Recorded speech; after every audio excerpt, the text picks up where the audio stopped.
Welcome to Marketing 160, Case Study 2, brought to you by Team Number 3. Alright, so before we get into the analysis, I want to briefly provide some context. Our consulting team was brought in by a large medical device manufacturing company to address ongoing issues related to product quality and process efficiency. Specifically, the Sacramento plant has been struggling with devices not meeting the required 7.2 ounce specification, along with high variability in production. This has created pressure from leadership as these issues lead to waste, inefficiency, and potential quality concerns. So our goal in this project is to identify the root causes and recommend improvements to stabilize and optimize the process. So to start, here's a quick executive summary of our findings. At a high level, we found that the Sacramento manufacturing process is currently not meeting the required 7.2 ounce specification, with an average output of about 6.96 ounces per device. In addition to being under target, the process also shows high variability with an average range of just over 2 ounces. This tells us the process is not only inaccurate, but also inconsistent.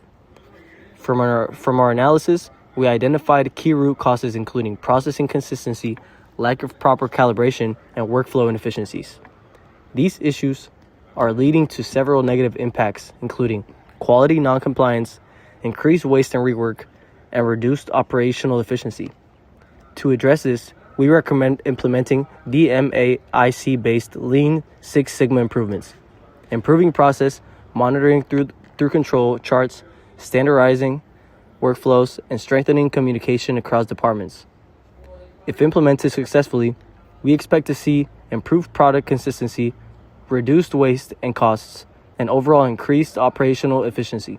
So overall, this is both a quality issue and a process management issue, which we address in more detail throughout the presentation. Hello everybody, this is Justin Pugh, here to do the first part of this project. We found some interesting findings here, but first we had to make some calculations. We got the grand mean of the data set by taking all the total ounces of every sample, combining them and dividing them by the total sample size of 75, which gave us a 6.956 grand mean. That's ounces per device. But the device target was 7.2 ounces per device. So on average, each individual device is missing 0.244 ounces of the serum, despite some of the devices reaching 7.2 ounces or above. And for the range, we got a total of 30.2 total range over the 15 sample sets, which gives us a 2.02 average range. So on average, there's a 2.02 ounce difference between the lightest and the heaviest devices within each sample set of 5. So what this means is that the 6.95 grand mean means that the process is off their target of 7.2 ounces, which means calibration is recommended. The 2.02 average range means that the process has high variability, which also means the process needs improvement. So the company is not complying with their weight requirements because the production is consistently producing devices underneath their target weight.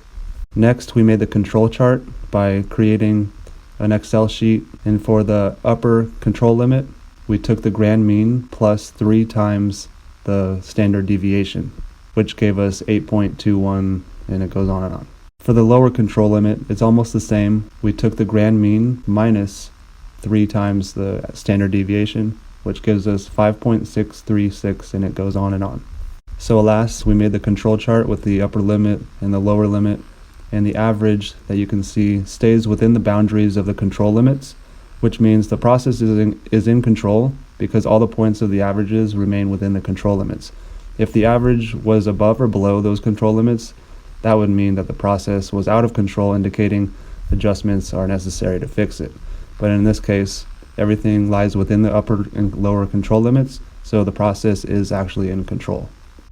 Training staff to use quality tools. How management can support employees is by providing training on control charts and SPC tools, as well teaching staff how to identify trends, variation, and out of control signals. Use real production data during training sessions. Create clear SOPs for weighing, sampling, and recording data, as well cross-training operators, supervisors, and quality employees. holding monthly quality review meetings and refresher training, as well encouraging employees to report problems early and suggest improvement. The goal is to build culture of quality and data-driven decision-making. Team recommendations for improvement. For the process recommendations, we can investigate causes of weight variation, check machine calibration and equipment maintenance, as well ensure production stays centered near 7.2 ounces target, as well increase sampling until process improves. Use root cause tools like fishbone diagram in 5 ways. Manage recommendations would be track quality KPIs regularly, reward improvement for effort, launch Lean Six Sigma projects for long-term improvement. The final goal is to reduce variation, improve consistency, and meet customer expectations. This is our group's Lean Six Sigma project charter for quality and process improvement for medical devices. And for our case study 2, we described the opportunity the project will focus on is the listed weight is 7.2 ounces. And our data table, there were a lot of variations recorded. So we completed our control chart where we plan on reworking our system and finding ways to make everything more consistent and efficient. And our project scope being having our organization find ways to improve quality and reduce waste, regarding our procedures and systems and how we manufacture each product to find out what is causing these outliers. And what improvement will be targeted for our critical business metrics are our goals are to minimize these outliers and work on our consistency and implement any kind of plan we find and how to proceed in the future. So we plan to start this project giving us a full 30 days on 4/1, and as you can see from our define, measure, analyze, improve, and control, we give ourselves a week in between to define it, analyze, and figure out what we can do to improve our system. And in addition to cost saving, our potential benefits are that we will demonstrate and pride ourselves on more accuracy and efficiency.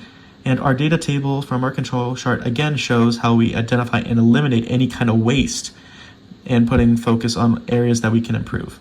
And our timeline for analyzing the data, again, is a month, and we plan on recording more and more to find any new variations after making changes and to make sure that we are capable of meeting quality requirements as well as saving money in the long run.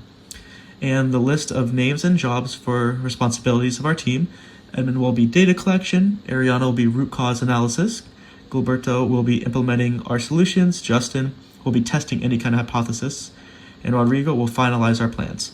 And measure, review, identify and record all data by 4-1, and analyze, review all data and outliers by 4-8, improve, hypothesis testing to find out what can be improved by 4-15, control review, finalize control plans, and close project by 5-1. And project complete roughly around 5-4, it is to review everything and make the company more efficient, and our executive sponsor is Professor Thuin. And for our DMAC and recommendations, define a little bit more in detail is identifying the problem causing the outliers in our control chart and try to find a way to figure out what is causing it. For measure, it's collect our data from the control chart again and measure and recalculate all inconsistencies. Analyze, identify the problems that are causing the waste and root cause behind them. Improve, use the data we collect, run tests, slightly tweak and adjust our systems to make ourselves not just more efficient, but more consistent. For control, we will communicate with everyone involved with monitoring and running our systems and develop a plan going forward and monitor and schedule audits periodically.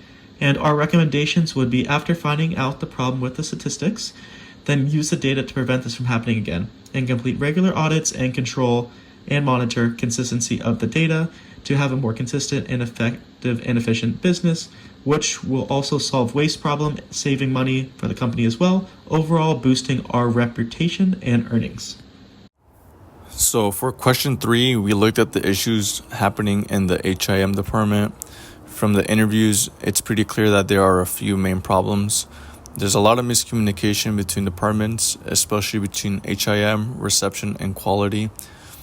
At the same time, HIM staff are dealing with more work but no extra support, which is causing delays and frustration. There's also confusion about responsibilities, with different departments blaming each other or passing tasks back and forth.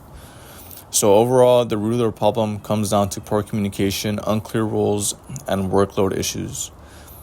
To fix this, we recommend a few things. First, making rules and responsibilities more clear so everyone knows what they're accountable for. Also, setting up better communication, like regular check-ins between departments, can reduce misunderstandings. We'd also use tools like a fishbone diagram to figure out the root causes and a Pareto chart to focus on the biggest issues first. And finally, improving the work environment is really important. Things like balancing workloads, supporting employees, and recognizing their efforts can go a long way. Overall, these changes should help reduce conflict, improve teamwork, and make the whole process more efficient.